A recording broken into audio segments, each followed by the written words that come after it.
Support for Arkansas Week provided by the Arkansas Democrat-Gazette, the Arkansas Times, and KUAR-FM 89.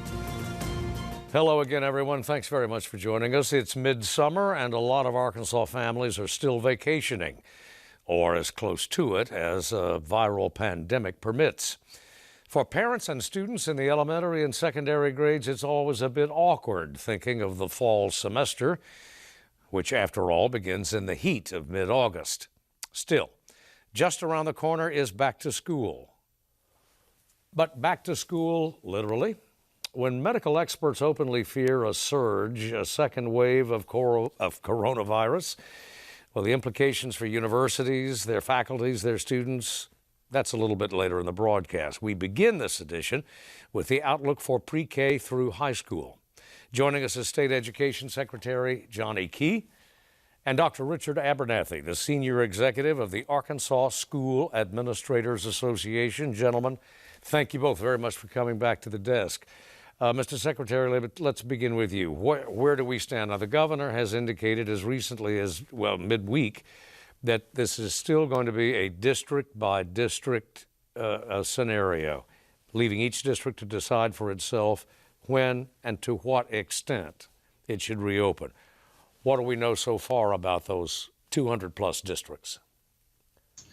Well, we know that all districts in the state are working very hard to plan for the reopening of school in the fall. I think by far and away, the opinion is we need to be back in school. We certainly believe that. The governor has certainly reiterated that on a number of occasions. It's not if we come back to school, it's how we come back to school. We are working to support, and we've had great interaction with superintendents from around the state, other education groups, to create the guidance of what that can look like, working very closely with the health department to create guidance. A lot of conversation about how do we handle bus transportation? How do we handle the issue of social distancing in cafeterias? So the planning really has to happen at the local level because of the unique situations that are part of each school district. We can't have a plan that works in Little Rock the same as it's going to work in El Dorado, or that would work the same way in a small rural district like Concord. So we want to make sure that, one, primarily students and faculty are safe. Two, that we are prepared to engage students in learning, whether that be in class or whether the circumstances of COVID-19 require some additional closure of school, either temporary or middle term closures. So those are all things that are part of the conversation right now. The answers, we don't have all the answers right now, but we're closer today than we were a month ago. Mr. Abernathy. Yeah, Mr. Abernathy, Secretary Key noted that there are differences between districts. They all have one thing in common, that's the safety factor. Are you getting the guidance that you need right now, the districts? The governor developed an economic recovery task force several months ago. And that task force, a component of that, deals with education and the guidelines around developing rules for education. And Steve, I think that task force has done some really good work. I think DESE, the Department of Ed, has done some really good work in developing guidelines for school districts to follow. As Commissioner or Secretary Key mentioned, it is going to look different. The guidelines will look the same, but the guidelines and how you implement that in Rogers, Arkansas, may look different than it does in Smackover, Arkansas. But the guidelines are there for school leaders, superintendents, and school boards to have those conversations right now with their communities with the Getting Ready to Learn document. And so I think most communities are involved. I would hope they are involved in being informed of what August may look like. And those guidelines may change from the end of June to the 1st of August. But those are the ones that we're working with right now as schools are preparing. Well, to both gentlemen, whatever the circumstances of reopening, there's going to be a significant amount, anyway, of added expense, simply for sanitizer, for spacing, and all. The protocol for safety is not going to be inexpensive. Mr. Abernathy, how are your districts doing in terms of the financial capabilities? Well, and that's a great question, Steve, but there's two sources of funds that I would, I guess, discuss. You know, Arkansas, when I talk to my counterparts around the nation, their schools were really cut by the state funding.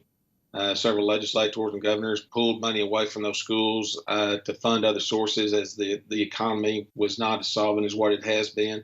Arkansas was blessed. We have not done that. Our legislative leaders and the governor has decided to continue funding schools.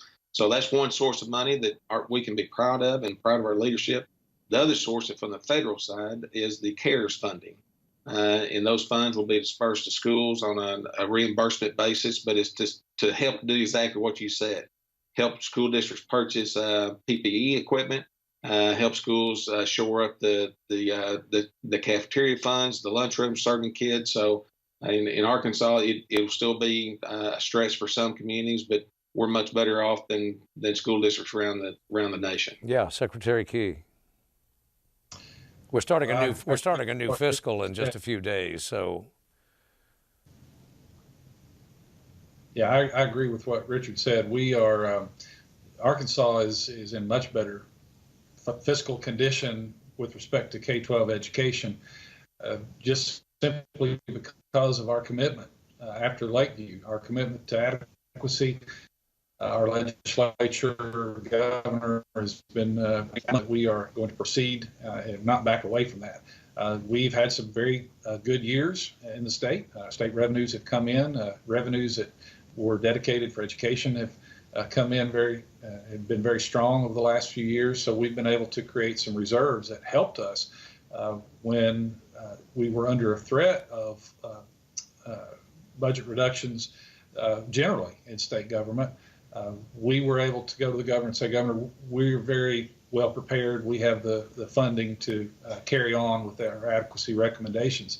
I think the federal funds Dr. Abernathy mentioned are very important. Those are, there's more flexibility with those federal funds than in what some federal funds have had in the past, so that's helpful.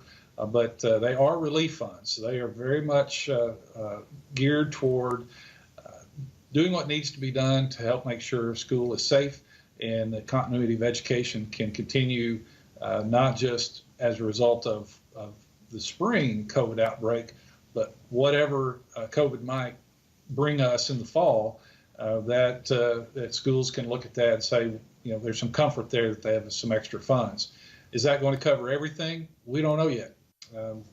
I think that's why there's still a lot of conversation at the federal level of additional funding, additional legislation that could come that might be additive to the current relief package.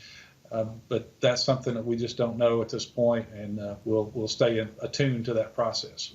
As Secretary Key just noticed, the governor himself acknowledged this past week that the numbers, the models for autumn, and we're talking about October, November, late September, some of these models are pretty forbidding in terms of a surge in new diagnosed cases.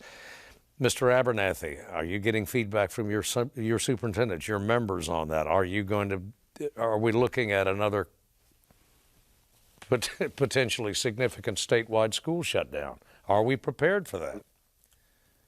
I wish I could look in that crystal ball and be able to share exactly what August is going to look like, or September or October, and unfortunately, we just can't do that. Is another statewide shutdown possible? It's possible. I would think it would be maybe a little more isolated and shutting down certain regions or schools or something like that. You know, when you look at the cases, we are certainly growing right now. The numbers are going the wrong direction. But by the same token, we need school. Our kids need to be in school. Our parents need to be at work. So balancing all that, Steve, is going to be an issue that the governor and our leaders are going to have to deal with as we move forward. But I wish I could look in that crystal ball. Yeah, Secretary Key, a significant surge in, say, October or late autumn, that would sort of That would put new rules into play, would it not? That would alter the situation kind of significantly, both educationally and fiscally. It certainly could, and that's part of why we are encouraging our districts to be planning now for a blended learning model. So in the case that the COVID outbreak did require a closure of schools for on-site instruction, that instruction wouldn't stop. But, you know, if you look, this past week, the governor was in Mountain Home. He talked about the low number of cases in that area of north central Arkansas. And then you compare that with the high number of cases, an increase in cases in northwest Arkansas, part of the same region, but just vastly different realities in those communities. You know, and that's why we're working with the health department to give guidance to districts so that they can make those choices, they can make those decisions of what they need to do on a more localized level. If you remember in the spring, because we didn't know exactly what we were dealing with, you know, we had a very rigid pathway on making those decisions, that we didn't want districts making their own individual decisions because it was just be a patchwork of things out there. But now we have a better understanding. The public health professionals, health department professionals have a better understanding of this disease. And so hopefully we can provide schools with that flexibility at the local level to make those decisions, much as they do right now with flu season and or with winter weather. So we're hoping that that decision-making process can be localized as much as possible. Yeah, Mr. Abernathy, we've got about a half a minute remaining in this segment. May I ask, are you getting feedback from your member superintendents regarding parental concerns for the fall? You bet. Safety. Substantial. Most of our school districts have issued some type of survey to their community and to their parents, trying to gauge what they are feeling and about sending their kids back to school. And Steve, there are percentage of students, 10 to 15% typically in any district, that say they're not going to send their kid back to school. They want a virtual option, in which districts are providing that. In the other case, they have some concerns, but they still would like to send their kids to school with the understanding that, like Secretary Keyes mentioned, we can switch to a virtual option, if needed. So yes, there are concerns out there, and I think districts are working through that with their parents. Mr. Abernathy, Secretary Keyes, thank you very much for coming on. I would invite both of you back very, very shortly. Thank you again, and we'll be right back.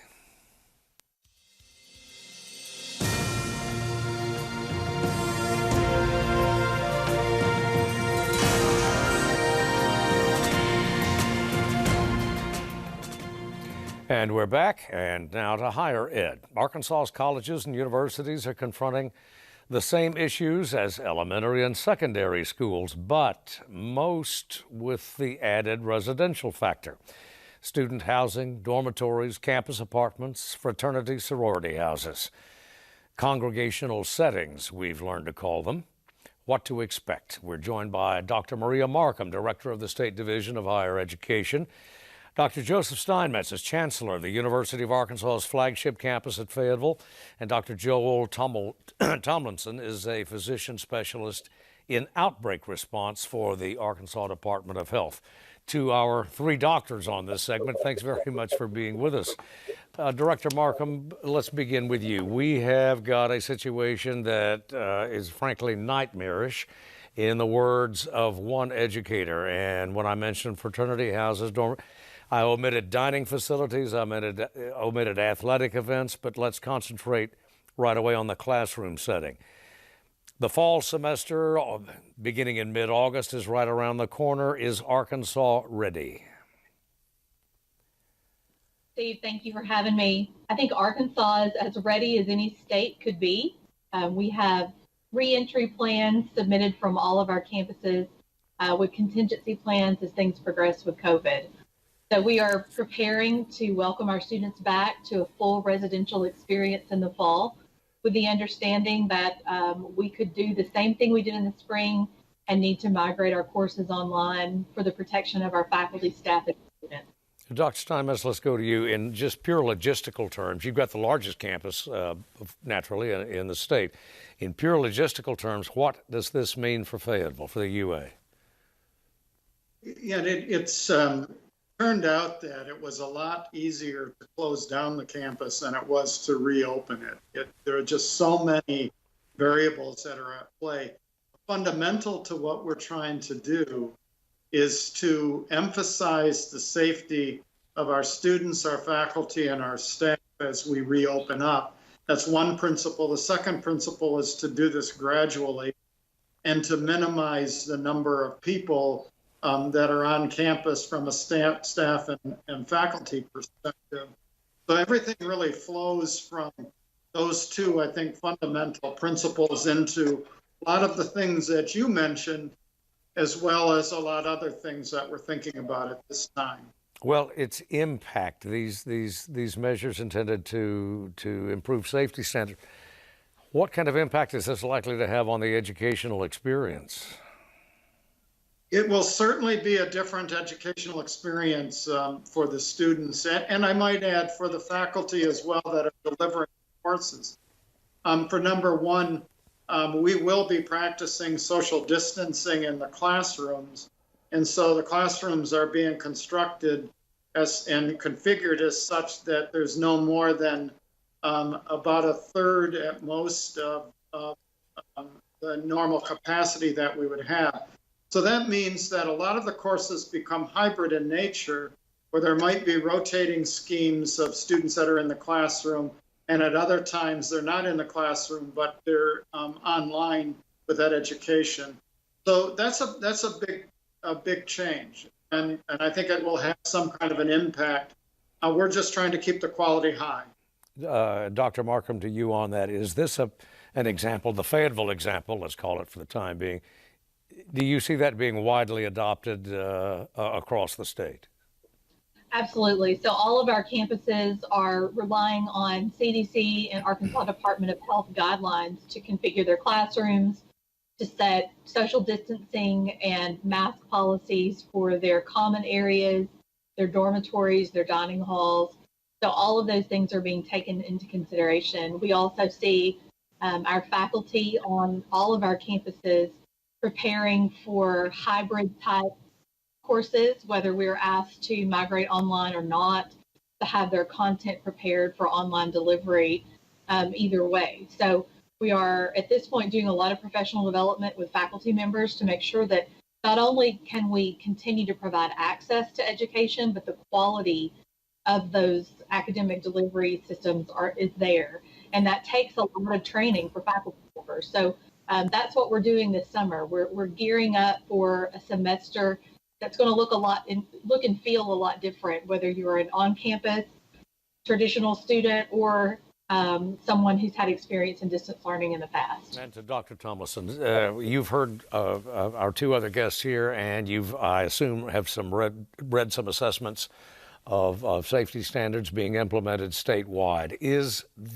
this enough? Could anything be enough? Well, I think, we have to have reasonable expectations. We're not going to eliminate the risk of COVID-19 unless we all stay in our homes and never exit.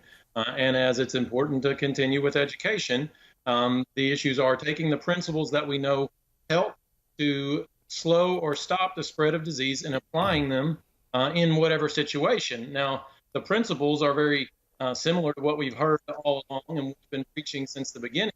However, you see the universities applying them to their particular situations. And I like what I'm hearing from both Dr. Markham and Chancellor Steinmetz about the adjustments they're making to in-class learning so far as what we've discussed. I know they're also making similar adjustments to the other areas you mentioned and applying those principles of space, that physical distance of 6 feet. Can we do things with that distance? Wearing face masks. You heard you mention that. Those are the kind of principles we have to institute throughout whatever kind of interactions we're going to be having with others. It has to be of concern to you, any professional, but for that matter, any educational educational administrator or any educated person. When we're talking about congregate events, on the scope of a basketball arena or a football stadium. Do the rules apply there? I mean, is it even possible to conceive of a high level of safety at such an event? Doctor? Well, in a congregate facility such as a residence hall, I think there are measures you could take. Those things would depend on how many people are in each room or in each living area. Can you structure things? Now, when you get into an issue of a football stadium or a basketball arena or situations like that, how much are you going to limit the number of the people in the stands to try and limit spread? It's almost becomes the question, do we allow it or not? And can we even allow it and do it in a safe way? It becomes challenging, but at times I've been impressed with the ways that educators and other areas around the state are getting creative in the ability to do it. Dr. Steinmetz, back to you now. This poses a special challenge to the home of the Razorbacks, as it would in Conway for the Bears and for the Mule Riders down at SAU. But let's take your campus. Yeah, it's a big point of conversation that's going on right now among the chancellors and the presidents in the SEC. We meet weekly to talk about, in general, athletics. So capacity and what football looks like in the fall, at this point, we really don't know. Part of that's going to depend on what the virus is like in September. Our first game is on the 4th. But for example, if we had to socially distance inside Razorback Stadium, it would probably reduce the capacity of the stadium to about 20 to 25% of the 70,000 plus that it normally holds. So that's the sort of impact it has on that athletic event. Well, it has a fiscal impact as well, does it? This virus on every aspect of higher ed, but athletics too. Dr. Steinmetz? Yes.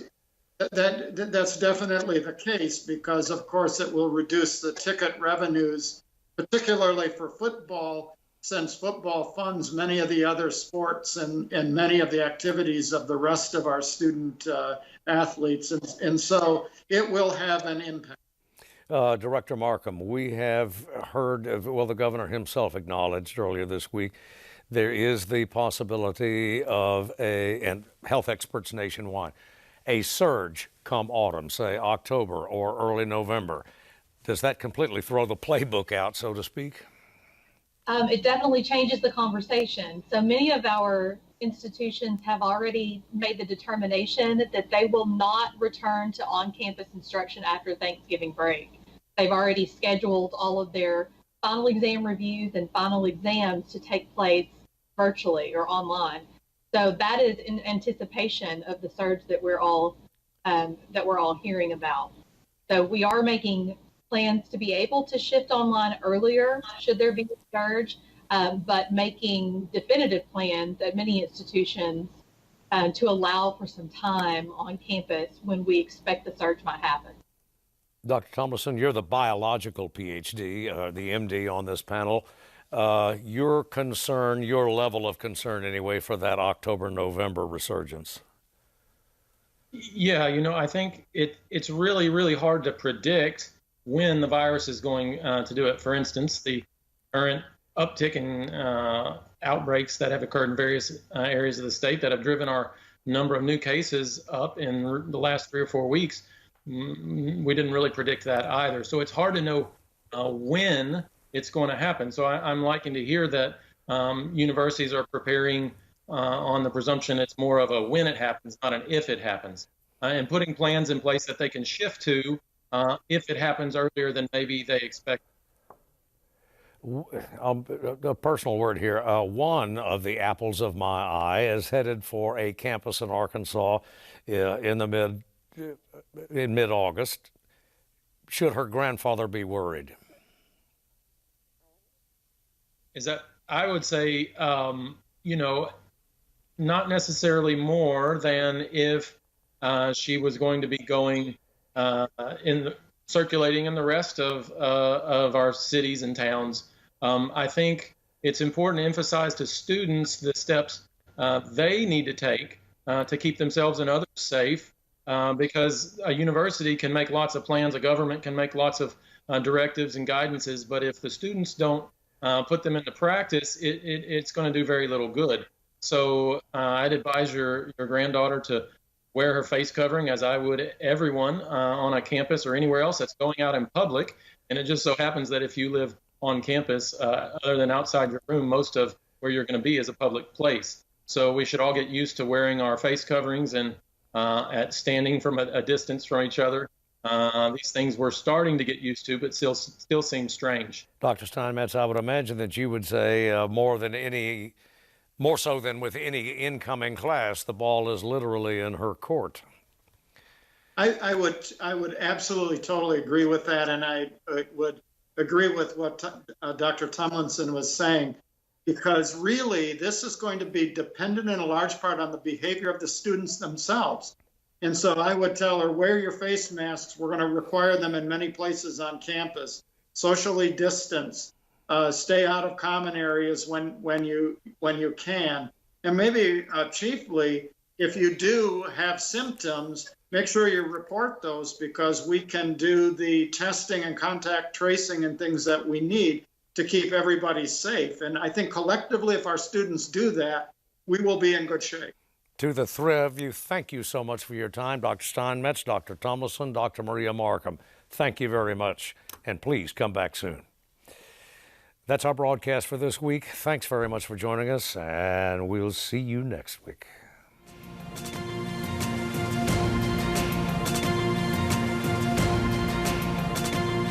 Support for Arkansas Week provided by the Arkansas Democrat-Gazette, the Arkansas Times, and KUAR-FM 89.